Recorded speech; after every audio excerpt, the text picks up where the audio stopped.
Hi everyone, my name is Lucas Walker, and in this creative critical reflection, we'll be answering how does your product use or challenge conventions and represent the social groups, represent social groups or issues.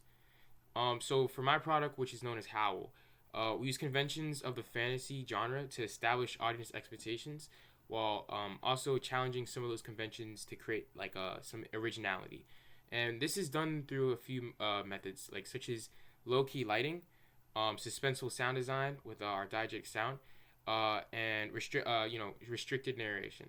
Uh, in our opener, we follow conventions associated with like the supernatural and fantastical genre.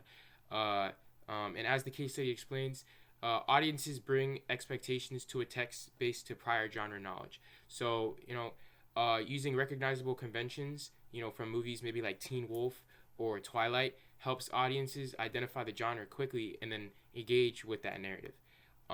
So one important convention that I used was Enigma, and so following ideas from studies such as Roland Barthes, questions are deliberately left answered, and this is shown with the dream that the protagonist has, such as whether the nightmare is symbolic or real, or whether the werewolf imagery for the protagonist really is like transformation, and what threat really exists behind closed doors. And so these unresolved questions in the opener create suspense and motivate the audience. It stimulates a kind of like level of curiosity within them that get them invested and developed inside of the film. Something that would make them want to continue watching.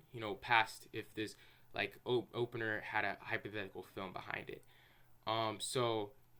My product also uses cinematic language, however, though, to like such as close-ups and framings and mise-en-scene. So also discussed in the looking at movies case study, what's it called?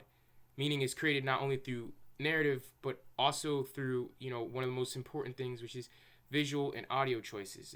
Audio is very important when it comes to films for and so is like the visuals. And so for instance in how close-ups communicate fear. For instance, when we have a close-up of on the protagonist's face, it communicates fear and it invites emotional alignment with the protagonist, while darkness within the opener will limit information and increase uncertainty, like adding to the mystery aspect of the opener.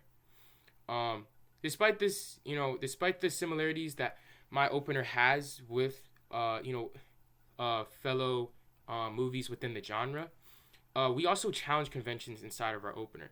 And so this is shown with, rather than placing the our horror film inside of a stereotypically remote area, or like a more like gothic area like a castle or something like that, or I actually locate the threat inside of a household environment, and this subverts the expectations, and it makes the threat feel more like personal and immediate, because I mean it's something, it's fresh, it's new, it's something that you don't really see a lot in in other movies that tackle similar concepts as ours.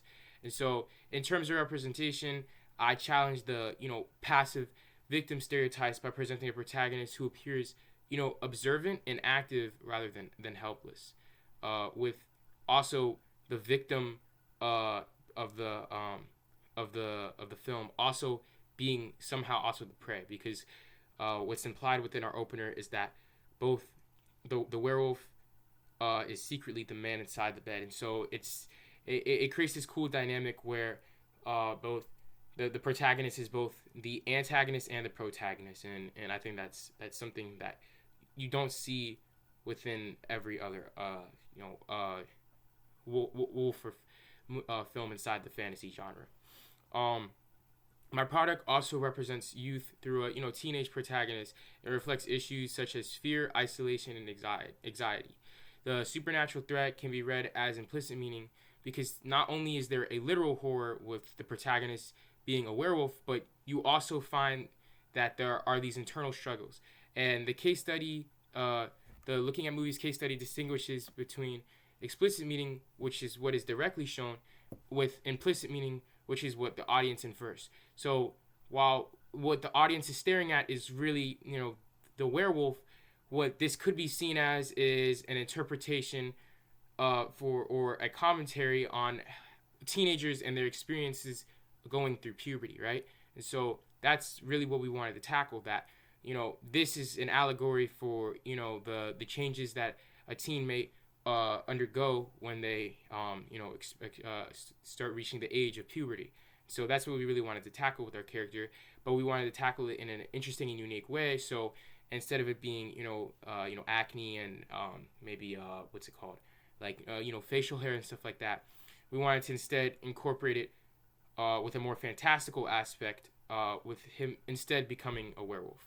So overall, I both use genre conventions to satisfy audience expectations, but also challenge them and give them something that's fresh and new that they may not see in other films inside the genre. So overall, I use this to create a more original and socially meaningful text. Stay tuned for the next CCR, where we'll be going in depth on how does your product engage with audiences and how would it be distributed as a real media text. Thank you.